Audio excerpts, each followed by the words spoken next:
কথায় আছে সুযোগের সদ্ব্যবহার। ঠিক আগামী ঈদে কয়েকটি সিনেমার মধ্যে দু একজন সিনেমার নায়ক এটাই করেছে। তার মধ্যে শাকিব খানের ভক্তরা তাদেরকেই সাপোর্ট দিয়েছে। আসলে আগামী রোজার ঈদে যে কয়েকটি সিনেমা মুক্তি পাচ্ছে তার মধ্যে কোন সিনেমাটি তার নিজের শক্তি দিয়ে আগামী ঈদে রাজত্ব করতে পারবে, এই সিনেমাগুলোর মধ্যে কার দৌড় কতটুকু আপনারা কি একটু ভেবে দেখেছেন? ভাই, একটা কথা পরিষ্কার, আগামী ঈদের একমাত্র সিনেমাই হবে বরবাদ, এটা আমরা সকলে ধরে নিচ্ছি।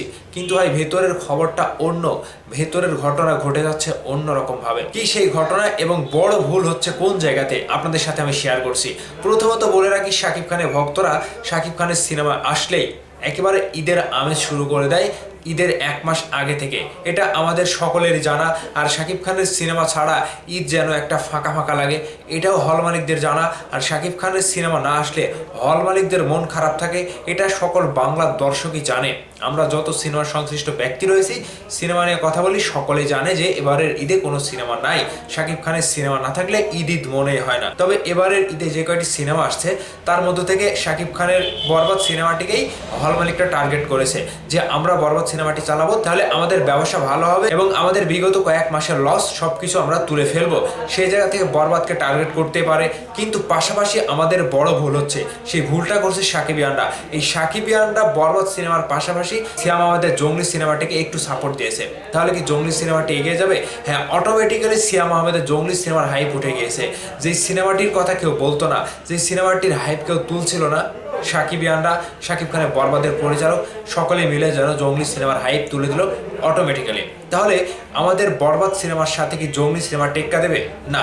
এই কাজটা যদি করতে আসে তাহলে বিশাল বড় ভুল হবে জঙ্গলি সিনেমার। কারণ সিয়াম আহমেদকে সাপোর্ট দিয়েছে সাকিবিয়ানরা, কিন্তু সিয়াম আহমেদ পুরো ক্রেডিটটাই নিয়ে নিয়েছে তার দখলে। জঙ্গলি সিনেমার টিম থেকে এখন পর্যন্ত সাকিবিয়ানদেরকে কোনো ক্রেডিট কিংবা সাকিবিয়ানদেরকে উৎসর্গ করা কিংবা সাকিবিয়ানদেরকে শুভকামনা জানানো, সাকিবিয়ানদের সাপোর্টের জন্য তারা যে এতটা সাপোর্ট পেয়েছে, এক কথায় সাকিবিয়ানদের উপরে কৃতজ্ঞতা প্রকাশ করতে দেখা যায়নি জঙ্গলি টিমের। তাহলে কথায় কি দাঁড়ালো? সুযোগ বুঝে সৎ ব্যবহার করে নিল সিয়াম আহমেদ। আমাদের বাংলাদেশের নায়ক কয়জন? বাংলাদেশের মূল সিনেমার নায়ক একজনই বর্তমানে রয়েছে, মেগাস্টার শাকিব খান। বাকি যারা রয়েছে সবগুলোই নাটকের নায়ক। আর এই নাটকের নায়কগুলো কি এসে শাকিব খানের সাথে কোনো দিক দিয়ে টেক্কা দিতে পারতো না। কাজেই সিয়াম আহমেদ শাকিব খানের খুবই কাছের হওয়ার কারণে এবং বিগত দিনে শাকিব খানের সাথে তার কোম্পানিতে যুক্ত হওয়ার কারণে সিয়াম আহমেদের উপরে সাকিবিয়ানরা একটু কৃতজ্ঞতা প্রকাশ করে তাকে সাপোর্ট দিচ্ছে, তাকে ভালোবাসা জানাচ্ছে। তবে এটাই কি সাকিবিয়ানদের ভুল? এটাই কি বাংলা সিনেমার শাকিব খানের সব থেকে বড় ভুল? নিজের জায়গা কি কেউ ছেড়ে দিতে চায়?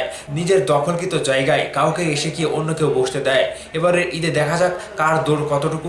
শাকিব খানের বরবাদ সিনেমার সাথে সিয়াম আহমেদের জঙ্গলি না, জিন্ত্রি হোক, দাগি হোক, কোনো সিনেমা এসে পারবে না। এটা আমাদের সময়ের চ্যালেঞ্জ। এই চ্যালেঞ্জটা যদি অ্যাকসেপ্ট করে, এই চ্যালেঞ্জের মোকাবেলা করে যদি সিয়াম আহমেদ সামনের দৌড়ে এগিয়ে যেতে পারে, তাহলে বুঝবো কার দৌড় কতটুকু এবং বিশাল বড় ভুল করছে কারা। তো ভাইবাদার্স, বিষয়টি নিয়ে আপনাদের মতামত চাই। আগামী ঈদে বরবাদের পাশাপাশি কোন সিনেমা এগিয়ে যেতে পারে এবং বরবাদের সাথে কোন সিনেমা ভালো ব্যবসা দিতে পারে? সিয়াম আহমেদের জঙ্গলি হোক, দাগি হোক, জিন্ত্রি হোক, যেটাই হোক, আপনাদের মনের মতামত ভিডিওর নিচে কমেন্ট করে জানাবেন। ভালো থাকবেন, ধন্যবাদ সম্পূর্ণ ভিডিওটি দেখার জন্য।